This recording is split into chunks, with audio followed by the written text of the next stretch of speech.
And it is Chinese New Year today. Happy Chinese New Year. Today? Well, today, but of course the celebrations go on for a couple of weeks, particularly in Chinatown in Sydney. Anyway, look, I don't know that much about it. I only know it falls at a different time to the Gregorian calendar New Year.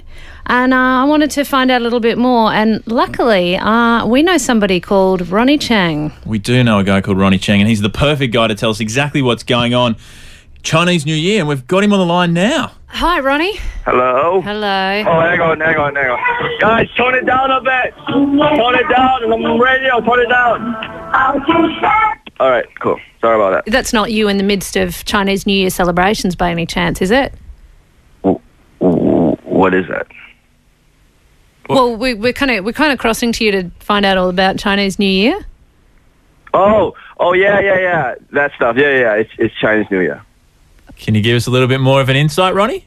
On Chinese New Year. Yeah, we figured you'd probably know a bit more about it than we do. Okay, I see what this is. I see. So between the two of you, you only have like one Chinese guy's phone number. You know what, Claire? I don't even know if your listeners would believe that I'm Chinese. Oh, I don't know, Ronnie. You sound... I mean, your last name's Chang. Like, I could be anybody. You do have quite an accent there, Ronnie, though. Andrew, do I have an accent? Just a little one, maybe. It's that region. So I just sound generic Asian. Is that right? No, I think that is what he's saying. I didn't mean to say. That's not what I meant to say. Ronnie, let's move on. Look, all right. Ronnie, did you celebrate the white person New Year's Eve? Oh, yeah, I did. Yeah. Isn't that what living a multicultural society is really all about? Is we celebrate everybody's holiday so we just don't have to work.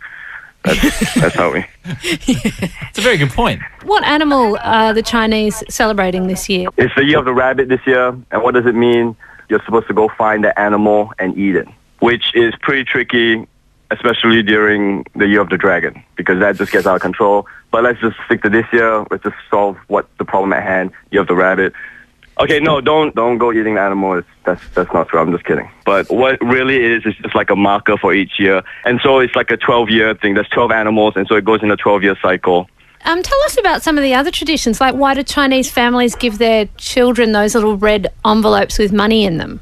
These red packets, you put money in it of varying amounts, and you give it to kids.